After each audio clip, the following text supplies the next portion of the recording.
നക്ഷത്രത്തിന്റെ ഒരു അപ്കമിങ് എപ്പിസോഡിലേക്ക് എല്ലാവർക്കും സ്വാഗതം. വിക്രം കൺമണിയോട് ചോദിക്കുന്നുണ്ട്, കൺമണി അയാൾ ജയിലിലേക്ക് പോകുന്ന സമയത്ത് എന്തെങ്കിലും വേദയോട് പറയുന്നതായി നീ ശ്രദ്ധിച്ചോ എന്ന് ചോദിക്കുകയാണ്. ഇത് കേട്ടതും കൺമണി പറയുന്നുണ്ട്, വിക്രം അയാൾ ജയിലിലായില്ലേ, ഇനിയും എന്തിനാ അതിനെക്കുറിച്ച് ചിന്തിക്കുന്നത്. ഉടനെ തന്നെ വിക്രം പറയുന്നുണ്ട്, കൺമണി നിനക്കറിയാഞ്ഞിട്ടാ ഇത്രയും വലിയ ഗുണ്ടകൾ ജയിലിലേക്ക് പോകുന്ന സമയത്ത് അവർ ജയിലിലേക്ക് പോകാൻ കാരണക്കാരായ അവരോട് വെല്ലുവിളിച്ചിട്ടേ പോവാറുള്ളൂ. അതുകൊണ്ടാണ് ഞാൻ ചോദിച്ചത്. ഉടനെ തന്നെ കുറച്ച് വിമ്മിഷ്ടത്തോടെയാണെങ്കിലും കൺമണി പറയുന്നുണ്ട്, അത് എന്താന്ന് വെച്ചാൽ വിക്രം, അവൻ ജയിലിൽ പോയാലും വേദയുടെ കുഞ്ഞിനെ വെറുതെ വിടത്തില്ലെന്ന് വെല്ലുവിളിച്ചിട്ടാണ് പോയത്. വേദയോട് അങ്ങനെ പറയുന്നത് ഞാൻ കേട്ടു എന്ന് കൺമണി പറയുന്നുണ്ട്. ഇത് കേട്ടതും വിക്രമിന് ഒരുപാട് വിഷമം തോന്നുന്നുണ്ട്. രാജേട്ടൻ ചോദിക്കുന്നുണ്ട്, വിക്രം ഇനി എന്ത് ചെയ്യും, അവൻ കുഞ്ഞിനെ എന്തെങ്കിലും ചെയ്യുമോ, അവൻ അത്ര വലിയൊരു ഗുണ്ടയാണല്ലോ, അതുകൊണ്ടാണ് ഞാൻ ഇങ്ങനെ സംശയത്തോടെ ചോദിക്കുന്നത്, നമുക്ക് എന്ത് ചെയ്യാൻ കഴിയുമെന്ന് ചോദിക്കുകയാണ്. ഇത് കേട്ടതും കൺമണിക്ക് അത്ര പിടിക്കുന്നില്ല. കൺമണി പറയുന്നുണ്ട്, രാജേട്ടാ ഒന്ന് മിണ്ടാതിരിക്കുന്നുണ്ടോ, രാജേട്ടൻ എന്തിനാ അത് ആലോചിച്ച് തല പുകയ്ക്കുന്നത്, ആ കുഞ്ഞിനെ രക്ഷിക്കാൻ പോലീസുണ്ട്, ആ കുഞ്ഞിൻ്റെ അമ്മ കളക്ടറല്ലേ, വേദ ഒരു കളക്ടറായ സ്ഥിതിക്ക് വേദയോടൊപ്പം ഒത്തിരി പോലീസുകാർ കാണും, കുഞ്ഞിനെയും വേദയെയും രക്ഷിക്കാനൊക്കെ അവർ ശ്രമിച്ചോളും, നിങ്ങളതിന് നിൽക്കേണ്ട ആവശ്യമൊന്നുമില്ല എന്ന് കൺമണി പറയുന്നുണ്ട്.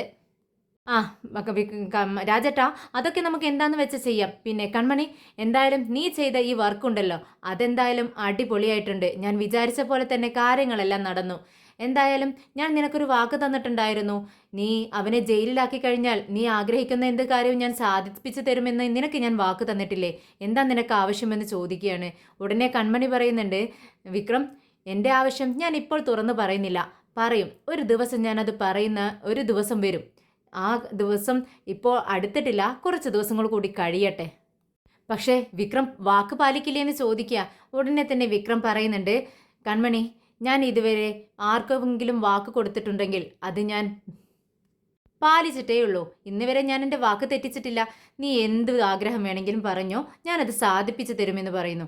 എനിക്ക് ആ ഉറപ്പ് മതി എന്ന് പറഞ്ഞ് കൺമണി കോർട്ടിലേക്ക് പോകുന്നുണ്ട്.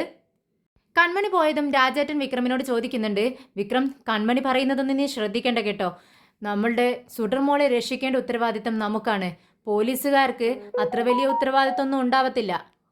സുഡർ ആർക്ക് ജനിച്ച കുഞ്ഞാണെങ്കിലും ആ കുഞ്ഞിനെ നമ്മൾ സ്നേഹിച്ചു പോയില്ലേ, ആ കുഞ്ഞിൻ്റെ ജീവൻ രക്ഷിക്കാനുള്ള ഉത്തരവാദിത്തം മറ്റാരേക്കാളും നമുക്കുണ്ട്, നിനക്ക് മാത്രമേണ് അവളെ രക്ഷിക്കാൻ കഴിയൂ, നീ എന്താണ് തീരുമാനിച്ചിരിക്കുന്നത്, നിന്റെ മനസ്സിൽ എന്താണെന്ന് ചോദിക്കുന്നുണ്ട് രാജേട്ടൻ. പക്ഷേ വിക്രം രാജേട്ടനെ ഒന്ന് സൂക്ഷിച്ചു നോക്കുന്നുണ്ട്, പക്ഷെ ഒന്നും മിണ്ടുന്നില്ല, തിരിഞ്ഞങ്ങ് നടക്കുവാണ്. ഇത് കണ്ട് രാജേട്ടൻ ചോദിക്കുന്നുണ്ട്, എന്താ വിക്രം നീ ഒന്നും മിണ്ടാതെ പോകുന്നത്, വിക്രം നിൽക്ക് വിക്രം, ഞാൻ ചോദിക്കുന്നത് നീ കേട്ടില്ലേ, എന്തെങ്കിലും ഒന്ന് പറഞ്ഞിട്ട് പോടാ എന്ന് പറയുവാണ്. പക്ഷേ വിക്രം ഒന്നും മിണ്ടാതെ പോകുന്നുണ്ട്. പിന്നീട് വിക്രം മാറി നിന്ന് ആരോടോ സംസാരിക്കുന്നു, ഞാൻ പറയുന്നത് പോലെ ചെയ്യണം, മറ്റാരും ഈ വിവരം അറിയാൻ പാടില്ല, സേഫ് ആയിരിക്കണം, ഇതൊരിക്കലും ലീക്കാവാൻ പാടില്ല എന്നൊക്കെ ഇങ്ങനെ വിക്രം പെട്ടെന്ന് ഫോണിലൂടെ പറയുവാണ്. രാജേട്ടനും മണിയൻകുട്ടനും ഒക്കെ അങ്ങോട്ടേക്ക് വരുന്ന സമയത്ത് ഫോൺ പെട്ടെന്ന് വിക്രം കട്ട് ചെയ്യുന്നുണ്ട്. ഇത് ശ്രദ്ധിച്ച് രാജേട്ടൻ ചോദിക്കുന്നുണ്ട്, എന്ത് പറ്റി വിക്രം, ഞങ്ങൾ വരുന്നത് കണ്ടപ്പോൾ നീ ഫോൺ കട്ടാക്കിയല്ലോ, ആരാ ഫോണിലൂടെ സംസാരിച്ചത് എന്ന് ചോദിക്കുകയാണ്. അതെന്തിനാ നിങ്ങൾ അറിയുന്നത്, അതറിഞ്ഞിട്ട് നിങ്ങൾക്ക് പ്രത്യേകിച്ച് കാര്യമൊന്നുമില്ലെന്ന് പറയുന്നു.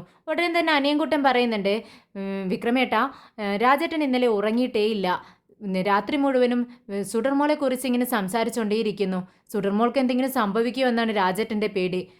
വിക്രമേട്ടൻ എന്താ തീരുമാനിച്ചിരിക്കുന്നത്. പെട്ടെന്ന് കൺമണി പറയുന്നുണ്ട്, എന്താ അനിയൻകുട്ടാ ഇത്, ദേ വിക്രം ഒന്നും ചെയ്യേണ്ട ആവശ്യമില്ല, ഞാൻ വിജിക്കിട്ട് സംസാരിച്ചിട്ടുണ്ടായിരുന്നു, വിജി പറഞ്ഞു ഒരു വണ്ടി പോലീസാണ് അവിടെ വന്ന് ഇറങ്ങിയിരിക്കുന്നത്, അതുകൊണ്ട് മോളുടെ ആരോഗ്യ പ്രശ്നത്തിൽ ഇനി ഒരു പ്രശ്നം വേണ്ട, അവൾ സേഫ് ആയിരിക്കും, നിങ്ങൾക്ക് വേറെ വല്ല ജോലിയും ഉണ്ടെങ്കിൽ അത് നോക്ക്. ശരി, നിനക്ക് രാവിലെ ഇഡ്ലിയോ ദോശയോ വേണ്ട വിക്രം എന്ന് ചോദിക്കുകയാണ്. ഇത് കേട്ടതും വിക്രം പറയുന്നുണ്ട്, എന്തിനാ കൺമണി ഇതൊക്കെ ചോദിക്കുന്നത്, നിനക്ക് ഇഷ്ടമുള്ള ഇത് ഉണ്ടാക്കി വെക്കേ, ഞങ്ങളത് കഴിച്ചോളാം എന്ന് പറയുവാണ്. ഉടനെ തന്നെ രാജേട്ടൻ ചോദിക്കുന്നുണ്ട്, നീ എന്താ വിക്രം തീരുമാനിച്ചു വെച്ചിരിക്കുന്നത്. എന്താ രാജേട്ട ഇത്, നിങ്ങൾക്ക് മാത്രമേ ഉള്ളൂ സുഡർമോളുടെ മേൽ സ്നേഹവും താല്പര്യവും ഒക്കെ, പക്ഷേ എനിക്കെന്താ ഇല്ലേ എന്ന് ചോദിക്കുകയാണ് വിക്രം. 1000 പോലീസ് ഉണ്ടെങ്കിലും ഒരു കൊലയാളി ഏത് വഴിക്ക് ചിന്തിക്കും, ഏത് വഴിക്ക് വരും എന്നുള്ളത് നമുക്കല്ലേ അറിയത്തുള്ളൂ രാജേട്ടാ. സാബാഷ്, കണ്ടോടാ അനിയൻകുട്ട, ദേ നമ്മുടെ വിക്രം കളത്തിൽ ഇറങ്ങാൻ തന്നെ തീരുമാനിച്ചിട്ടുണ്ട്. രാജേട്ടന് ഒരുപാട് സന്തോഷമാവുന്നു. വിക്രം പറയുന്നുണ്ട്, അതെ എന്നാൽ കൺമണി പൊട്ടിത്തെറിക്കുന്നു. എന്താ വിക്രം ഇത്? നീ എന്തിനാ വല്ലവരുടെയും കുഞ്ഞിന് ജീവന് വേണ്ടി ഇങ്ങനെ പോരാടാൻ വേണ്ടി തന്നെ തീരുമാനിക്കുന്നത്? എന്തിനാ വിക്രം? ഇത് കേട്ട് വിക്രമിന് ഒട്ടും ഇഷ്ടപ്പെടുന്നില്ല. വിക്രം പറയുന്നുണ്ട്, വല്ലവന്റെ കുഞ്ഞായാലും അതൊരു കുഞ്ഞല്ലേ, ആ കുഞ്ഞിന്റെ ജീവൻ രക്ഷിക്കേണ്ടത് എൻ്റെ ഉത്തരവാദിത്തമാണ്. അവളെ ഞാൻ ഒരുപാട് ഇഷ്ടപ്പെടുന്നു. അവൾ എൻ്റെ ജീവൻ രക്ഷിച്ചിട്ടുണ്ട്. അതുകൂടാതെ ഞാൻ നശിച്ചു പോകുന്ന എൻ്റെ ജീവിതം നേർവഴിക്ക് വരുത്തിയത് അവളാണ്. അതുകൊണ്ട് അവളുടെ ജീവൻ രക്ഷിക്കാനുള്ള ഉത്തരവാദിത്തം എനിക്ക് കൂടിയുണ്ട്. അല്ല വിക്രം, ഇതൊക്കെ വേദ അറിഞ്ഞാൽ എന്തായിരിക്കും സ്ഥിതി എന്ന് ചോദിക്കുന്നുണ്ട് കൺമണി. ഉടനെ തന്നെ വിക്രം പറയുന്നുണ്ട്, അവൾ അറിഞ്ഞാൽ എനിക്കെന്താ, ഞാൻ എൻ്റെ കുഞ്ഞിനെയാണ് രക്ഷിക്കുന്നത്. അവളെ രക്ഷിക്കേണ്ട ഉത്തരവാദിത്തം എനിക്കുള്ളതാണ്.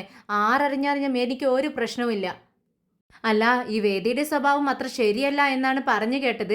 അതുകൊണ്ട് എനിക്ക് നിന്നെക്കുറിച്ച് ചിന്തിക്കുമ്പോൾ ഒരുപാട് പേടിയാവുന്നുണ്ട് വിക്രം എന്നിങ്ങനെ അഭിനയത്തോടെ കൂടി നമ്മുടെ കൺമണി പറയുന്നുണ്ട്. ഇത് കേട്ട് വിക്രം പറയുന്നുണ്ട്, കൺമണി, എന്നെക്കുറിച്ച് നിനക്ക് അറിയത്തില്ല. എൻ്റെ ജീവൻ എങ്ങനെ രക്ഷിക്കണമെന്നും എനിക്കറിയാം. മറ്റുള്ളവരുടെ ജീവൻ എങ്ങനെ രക്ഷിക്കണമെന്നും എനിക്കറിയാം. അത് എന്നെ ആരും പഠിപ്പിക്കേണ്ട ആവശ്യമില്ല. നീ എന്തിനാ കൺമണി ഇങ്ങനെയൊക്കെ സംസാരിക്കുന്നത്? അവനോടൊപ്പം വിക്രമിനോടൊപ്പം ഞങ്ങളുണ്ട് എന്നിങ്ങനെ രാജേട്ടൻ പറയുന്നുണ്ട്. വിക്രം പെട്ടെന്ന് പറയുന്നുണ്ട്, എല്ലാവരും കേൾക്കാൻ വേണ്ടി ഞാൻ പറയുവാണ്, സുഡർ മോള് ആരുടെ കുഞ്ഞാണെന്ന് അറിഞ്ഞിട്ടല്ല ഞാൻ സ്നേഹിച്ചു തുടങ്ങിയത്. അവൾ ആരുടെയോ മോളായിരിക്കട്ടെ, പക്ഷേ അവളുടെ ജീവൻ രക്ഷിക്കാനുള്ള ഉത്തരവാദിത്തം എനിക്കുണ്ട്. ഞാൻ അവളെ അത്രമാത്രം സ്നേഹിക്കുന്നുണ്ട് എന്ന് പറയുകയാണ്. ഇത് കേട്ടതും കൺമണി വെട്ടിത്തുറന്ന് പറയുന്നുണ്ട്, വിക്രം, എനിക്കെന്തോ ഇതത്ര ഇഷ്ടപ്പെടുന്നില്ല. കൺമണി, എന്നാൽ എനിക്കത് ഇഷ്ടപ്പെട്ട കാര്യമാണ്. പിന്നെ നിങ്ങൾക്കാർക്കെങ്കിലും എന്തെങ്കിലും ആപത്ത് വരുമ്പോൾ എൻ്റെ മനസ്സ് എങ്ങനെ വേദനിക്കുമോ തന്നെയാണ് സുഡർ മോൾക്കൊരാപത്ത് വരുമ്പോൾ എൻ്റെ മനസ്സ് തുടിക്കുന്നതും എൻ്റെ മനസ്സ് വേദനിക്കുന്നതും. ഉടനെ തന്നെ ദുഷ്ടയായ കൺമണി ചോദിക്കുന്നുണ്ട്, ഓഹോ, അപ്പോൾ കൺമണിയും ഞങ്ങളും നിനക്ക് ഒരുപോലെയാണോ? അതിനെന്താ കൺമണി നിനക്ക് സംശയം? നിങ്ങളെല്ലാവരുടെയും എനിക്ക് ഒരുപോലെയാണ്. പിന്നെ നിങ്ങൾക്കാർക്കെങ്കിലും എന്തെങ്കിലും ആപത്ത് വരണമെങ്കിൽ എൻ്റെ ശവത്തിൽ ചവിട്ടി മാത്രമേ ആർക്കെങ്കിലും നിങ്ങളെ എന്തെങ്കിലും ചെയ്യാൻ കഴിയൂ. അതുപോലെ തന്നെയാണ് സുഡർമോളുടെ കാര്യത്തിലും. എനിക്കെന്തെങ്കിലും പറ്റാതെ അവളെ ആർക്കും ഒന്നും ചെയ്യാൻ കഴിയില്ല. അതിന് ഞാൻ സമ്മതിക്കുകയില്ല. വിക്രം രാജേട്ടനോടായി പറയുന്നുണ്ട്, രാജേട്ടാ വാ, നമുക്ക് കുറച്ച് വിവരങ്ങൾ അന്വേഷിക്കാനുണ്ട്. വേദിയുടെയും സുഡർമോളെയൊക്കെ ചുറ്റിപ്പറ്റി എന്തൊക്കെ സംഭവങ്ങൾ നടക്കുന്നു, അവർക്ക് എത്രമാത്രം പ്രൊട്ടക്ഷൻ നൽകിയിട്ടുണ്ട് എന്നൊക്കെ നമുക്ക് അറിയേണ്ടതുണ്ട്. എന്നാൽ വിക്രമൻ സുഡറുമായിട്ടുള്ള ബന്ധം പൂർണ്ണമായും തകർക്കാൻ കഴിയാത്തതിലുള്ള ദേഷ്യവും വിമ്മിഷ്ടവും കൂടി സഹിക്കാൻ കഴിയാതെ കൺമണി ഇങ്ങനെ നിൽക്കുന്നുണ്ട്. വിഷം ക്യാഷ് എണ്ണിക്കൊണ്ടിരിക്കുകയാണ്. ഇതുകൊണ്ട് വിനയൻ വിഷത്തിൻ്റെ അടുത്ത് വന്നിരിക്കുന്നുണ്ട്. പെട്ടെന്ന് വിഷം ചോദിക്കുന്നുണ്ട്, എത്ര രൂപ വേണമെടാ? ഇത് കേട്ടതും വിനയൻ ചോദിക്കുന്നുണ്ട്, അല്ല, ഞാൻ വന്നിരുന്നതല്ലേ ഉള്ളൂ, അപ്പോഴേക്കും ചേട്ടൻ എങ്ങനെ മനസ്സിലായി ഞാൻ ക്യാഷ് ചോദിക്കാനെന്ന്? നിന്റെ ഇരുത്തം കണ്ടാൽ എനിക്കറിയത്തില്ലേ, ഞാൻ നിന്നെ ഇന്നും ഇന്നലെയൊന്നും കാണാൻ തുടങ്ങിയതല്ലല്ലോ വിനയ എന്ന് ചോദിക്കുകയാണ്. ശരി, എനിക്ക് ചേട്ടൻ്റെ കയ്യിലിരിക്കുന്ന 500ൻ്റെ 4 നോട്ട് മതി എന്ന് പറയുകയാണ്. ഇത് കേട്ടതും വിഷം പറയുന്നുണ്ട്, പറ്റത്തില്ല മോനെ, അക്കാര്യം നീ മനസ്സിൽ നിന്ന് അങ്ങ് കളഞ്ഞേക്ക്. ക്യാഷിന് ഒരുപാട് അത്യാവശ്യമുള്ള ടൈമാണ്, എന്തായാലും തരാൻ പറ്റത്തില്ല. ഓൾറെഡി നീ 7500 രൂപ എനിക്ക് തരാനുണ്ട്. അതുകൊണ്ട് ആദ്യം ആ ക്യാഷെല്ലാം തന്നു തീർക്കെന്ന് പറയുന്നു. ഉടനെ തന്നെ വിനയൻ പറയുന്നുണ്ട്, എങ്കിൽ ശരി ചേട്ടാ, എനിക്കൊരു 100 രൂപയെങ്കിലും തരാൻ പറ്റുമോ? എനിക്ക് 500ൻ്റെ നോട്ടുകളാണ് വേണ്ടത്, എങ്കിലും ഒരു 100 രൂപ കൊണ്ട് ഞാൻ അഡ്ജസ്റ്റ് ചെയ്തോളാം എന്ന് പറയുകയാണ്. ഉടനെ തന്നെ വിഷം പോക്കറ്റിൽ നിന്നും ഒരു 50 രൂപ എടുത്തു കൊടുക്കുകയാണ്. അയ്യോ, 50 രൂപയോ? ഇത് പോരെ ചേട്ടാ എന്ന് പറയുമ്പോൾ, ശരി എങ്കിൽ അതിങ്ങോട്ട് താ എന്ന് പറഞ്ഞ് മേടിക്കാൻ നിൽക്കുന്ന നേരത്ത്, ശരി എന്തായാലും ചേട്ടൻ തന്നതല്ലേ, ഇത് എൻ്റെ പോക്കറ്റിലിരിക്കട്ടെ എന്ന് പറഞ്ഞ് തൻ്റെ പോക്കറ്റിലേക്ക് വെക്കുകയാണ്. അപ്പോഴേക്കും ശ്രീജ കമലാമ്മയെ താങ്ങി പിടിച്ചുകൊണ്ട് വരുന്നുണ്ട്. എന്നിട്ട് വിഷത്തോട് പറയുന്നുണ്ട്, ചേട്ടാ, അമ്മയെ ഒന്നുകൂടെ ഹോസ്പിറ്റലിലേക്ക് കൊണ്ടുപോകാമായിരുന്നു. അമ്മയ്ക്ക് തലകറക്കം വല്ലാണ്ട് ബുദ്ധിമുട്ടുണ്ടെന്ന് അമ്മയ്ക്കെന്ന് പറയുകയാണ്. ഇത് കേട്ടതും വിഷം പറയുന്നുണ്ട്, അമ്മ കറക്റ്റായിട്ട് ഗുളിക കഴിക്കുന്നുണ്ടോ ശ്രീജെ? ഇല്ലല്ലോ. അമ്മ നന്നായി കറക്റ്റ് ടൈമിൽ അമ്മയ്ക്ക് ഗുളിക കൊടുക്കുന്നേ. എന്നിട്ട് ഒരാഴ്ച കഴിയട്ടെ, അമ്മയ്ക്ക് സുഖപ്പെടുമോ എന്ന് നോക്കട്ടെ, എന്നിട്ടല്ലേ വേറൊരു ഡോക്ടറെ കാണിക്കുക എന്ന് പറയുകയാണ്. ഉടനെ തന്നെ അപ്പുറത്തിരിക്കുന്ന നന്ദിനി അതിന് പ്രതികരിക്കുകയാണ്, വിഷേട്ടാ, നിങ്ങൾക്കറിയാമോ അമ്മയുടെ ഈ അവസ്ഥയ്ക്ക് കാരണം നിങ്ങളുടെ ചെറിയ അനിയനുണ്ടല്ലോ, ആ വിക്രം, അവനാണ് ഈ അവസ്ഥയ്ക്ക് കാരണമെന്ന് പറയുന്നുണ്ട്. ഉടനെ വിഷം പറയുന്നുണ്ട്, അത് എല്ലാവർക്കും അറിയാവുന്ന കാര്യമല്ലേ ശ്രീജെ, പക്ഷേ എന്ത് ചെയ്യാം, അവൻ തന്നെ തീരുമാനിക്കണ്ടേ അമ്മയുടെ ഈ വിഷമം മാറ്റാൻ, നമ്മളാരും തീരുമാനിച്ചിട്ട് കാര്യമില്ലല്ലോ. ഉടനെ തന്നെ ശ്രീജ കരയുന്നുണ്ട്. ശ്രീജ പറയുന്നുണ്ട്, ഇതിനെല്ലാം കാരണക്കാരി ഞാനാണ്. ഇതെല്ലാം കണ്ടുകൊണ്ട് ജീവിക്കേണ്ട ഒരു ഗതികേടാണല്ലോ എനിക്ക് എന്ന് പറയുകയാണ്. ഉടനെ വിഷം പറയുന്നുണ്ട്, എന്താ ശ്രീജ നീ പറയുന്നത്? എല്ലാം നീ കാരണത്താലാണ് സംഭവിക്കുന്നത് എന്നുള്ള മട്ടിലാണല്ലോ നിന്റെ സംസാരം. ദേ വിക്രം ചെയ്യുന്നത് അവൻ്റെ അഹങ്കാരം കൊണ്ട് അവൻ ഓരോന്ന് ചെയ്തു കൂട്ടുന്നു. അത് കണ്ട് അമ്മ വേദനിക്കുന്നു. ഇതിൽ നീ എന്ത് ചെയ്തു എന്നാണ് പറയുന്നത്? വിക്രമിൻ്റെ പ്രശ്നം കൊണ്ടാണെങ്കിൽ വിഷമമില്ലായിരുന്നു. പക്ഷേ ഇനിയിപ്പോൾ ഒന്നും പറഞ്ഞിട്ട് കാര്യമില്ല, വിഷമിക്കാനാണ് എൻ്റെ യോഗമെന്ന് പറയുന്നുണ്ട്. അപ്പോഴേക്കും നന്ദിനി ചേച്ചി, ശ്രീജ ചേച്ചി എന്ന് പറഞ്ഞുകൊണ്ട് അവിടേക്ക് കൺമണി കയറി വരുന്നു. കമലാമ്മയുടെ അടുത്ത് വന്ന് കൺമണി എങ്ങനെയുണ്ടമ്മ എന്ന് ചോദിക്കുകയാണ്. സുഖമായിട്ടിരിക്കുന്നു എന്ന് കമലാമ്മ പറയുന്നുണ്ട്. വീണ്ടും കൺമണിയോട് ചോദിക്കുന്നുണ്ട്, എങ്ങനെ വിക്രമിൻ്റെ വിശേഷം എന്താ? മോള് ഡിസ്ചാർജ് ആയോ സുഡർ മോൾ എന്ന് ചോദിക്കുന്നുണ്ട്. ഉടനെ തന്നെ കൺമണി പറയുന്നുണ്ട്, അമ്മയ്ക്ക് സ്വന്തം മകൻ്റെ വിശേഷങ്ങൾ അറിയുന്നതിനേക്കാൾ മുൻപ് സുഡർമോളുടെ വിശേഷമാണല്ലോ ചോദിക്കുന്നത്. എന്താ അമ്മേ, അമ്മയ്ക്ക് ഇത്രയ്ക്ക് ഇഷ്ടമാണോ ആ കുഞ്ഞിനെ? എന്തായാലും ആ മോള് അമ്മയുടെ വീട്ടിലെ കുഞ്ഞല്ലല്ലോ. അത് നമ്മുടെ കുഞ്ഞല്ല അമ്മേ, അത് വിക്രമിൻ്റെ കുഞ്ഞല്ല. വേദയുടെ വയറ്റിൽ വളർന്നിരുന്ന വിക്രമിൻ്റെ കുഞ്ഞിനെ അവൾ കളഞ്ഞു. പിന്നീട് അവൾക്കുണ്ടായ മോളാണ് സുഡർ എന്ന് പറയുവാണ് കൺമണി. ഇത് കേട്ടതും വിനയം പറയുന്നുണ്ട്, ദേ അതൊക്കെ പഴയ കഥയല്ലേ, അതൊക്കെ ഞങ്ങൾക്കറിയാം. പക്ഷേ നീ എന്താ ഇപ്പോൾ ഇങ്ങനെയൊക്കെ പറയുന്നത്?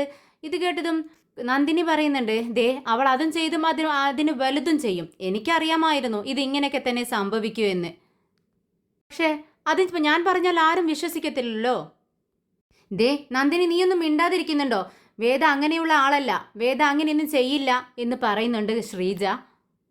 അത് അമ്മേ, വേദ ഇവിടെ നിന്ന് നാട് വിട്ടു പോയതിന് ശേഷം വേദയുടെ ജീവിതത്തിലേക്ക് വന്ന ഒരാളാണ് തരുൺ, ഡോക്ടർ തരുൺ. അദ്ദേഹത്തിനോടൊപ്പം വേദയുടെ വിവാഹം കഴിഞ്ഞ് ആ വിവാഹത്തിലുണ്ടായ കുഞ്ഞാണ് സുഡർ മോള്. ഇത് കേട്ടതും എല്ലാവരും അന്തം വിട്ട് കൺമണിയെ നോക്കുകയാണ്. എല്ലാവരും ഞെട്ടുന്നുണ്ട്. ഇതൊക്കെ പറഞ്ഞു നിൽക്കുന്ന നന്ദിനി പോലും ഞെട്ടുന്നു. അതുകൊണ്ടാണ് അമ്മേ ഞാൻ പറഞ്ഞത്, സുഡർ മോള് നിങ്ങളുടെ വീട്ടിലെ കുഞ്ഞല്ല. ഇത് കേട്ടതും കമലാമ്മ കരയാൻ തുടങ്ങി. കമലാമ്മ വളരെ സന്തോഷത്തിലായിരുന്നു. ഈ മോള് തൻ്റെ മകൻ്റെ കുഞ്ഞാണല്ലോ എന്നുള്ള സന്തോഷത്തിലിരിക്കുകയായിരുന്നു. അതിനിടയിലാണ് കൺമണി ഈ വിവരങ്ങളെല്ലാം വന്ന് പറയുന്നത്. ഉടനെ തന്നെ ശ്രീജ പ്രതികരിക്കുന്നുണ്ട്, ദേ കൺമണി, നീ ചെറിയ പെൺകുട്ടി, നിനക്ക് അവരെക്കുറിച്ച് അറിയില്ല. പണ്ട് അവരെങ്ങനെ സ്നേഹിച്ചിരുന്നു, എങ്ങനെ അവർ ജീവിച്ചിരുന്നു എന്നതിനെക്കുറിച്ചും അറിയില്ല. അവർ ഓരോരുത്തരും, അവർ രണ്ടുപേരും അങ്ങോട്ടും ഇങ്ങോട്ടും അത്രത്തോളം സ്നേഹിച്ചും വിശ്വസിച്ചും കഴിഞ്ഞവരായിരുന്നു. അതുകൊണ്ട് അങ്ങനെ സംഭവിക്കില്ലെന്ന് ഞങ്ങൾക്ക് ഉറപ്പുണ്ട്. ആരെങ്കിലും എന്തെങ്കിലും പറയുന്നത് കേട്ട് അത് ഇവിടെ വന്ന് പറയരുത്.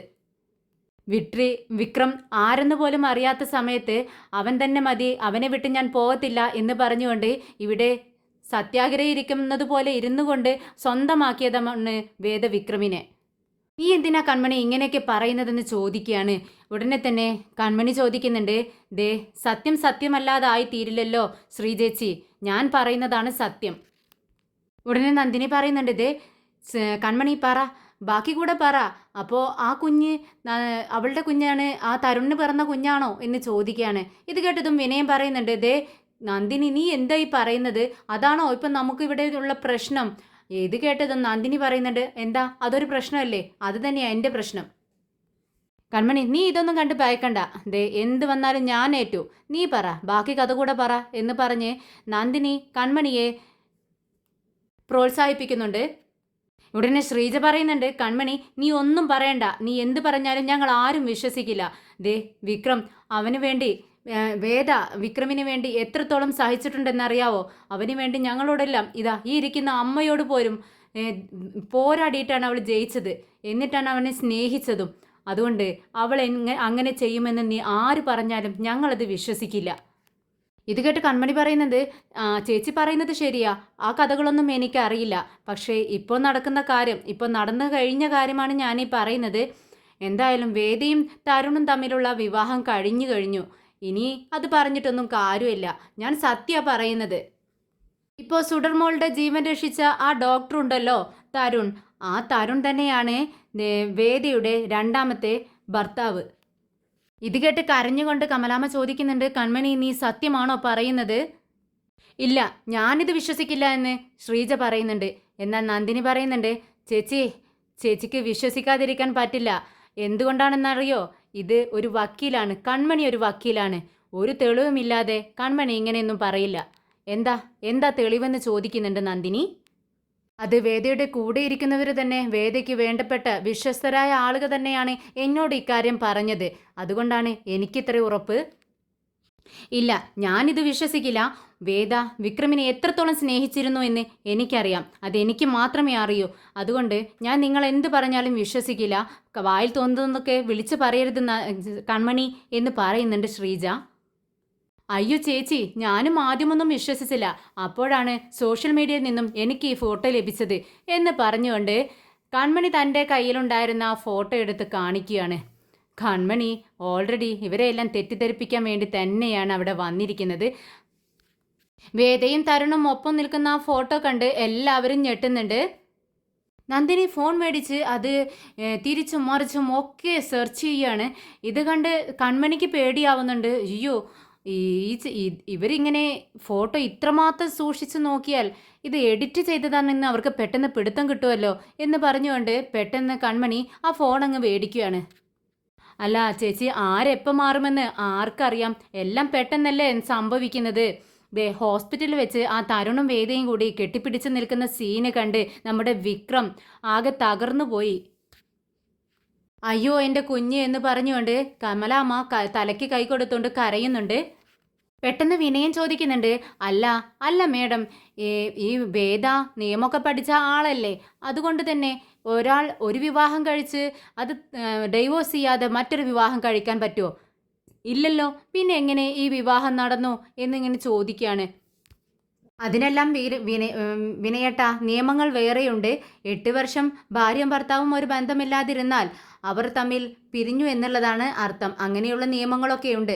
6 വർഷം വിക്രം ജയിലിലായിരുന്നു. 2 വർഷം പുറത്തിറങ്ങിയിട്ടും വിക്രമും വേദയും തമ്മിൽ ഒരു ബന്ധവും ഉണ്ടായിരുന്നില്ല. ഭാര്യ ഭർത്താവുമായി ജീവിച്ചിരുന്നു എന്നതിന് തെളിവുമില്ല. ഇതൊന്നും വിശ്വസിക്കാനാവാതെ വിനയം വീണ്ടും ചോദിക്കുന്നുണ്ട്, പക്ഷേ സുഡർമോൾക്ക് ഇപ്പോൾ എത്ര വയസ്സായി? 8 വർഷം മുൻപല്ലേ സുഡർമോൾ പിറന്നിരിക്കുന്നത്. അതെങ്ങനെയാ അപ്പോൾ ആ കണക്കൊന്നും ശരിയാവുന്നില്ലല്ലോ എന്ന് ചോദിക്കുകയാണ്. ഉടനെ തന്നെ നിയമം അറിയുന്നവർക്ക് നിയമത്തെ വളച്ചൊടിക്കാനാണോ ബുദ്ധിമുട്ട്? ഇപ്പോൾ നമ്മുടെ പ്രശ്നം അതല്ലല്ലോ എന്ന് പെട്ടെന്ന് അങ്ങ് പ്ലേറ്റ് മാറ്റുന്നുണ്ട് നമ്മുടെ കൺമണി.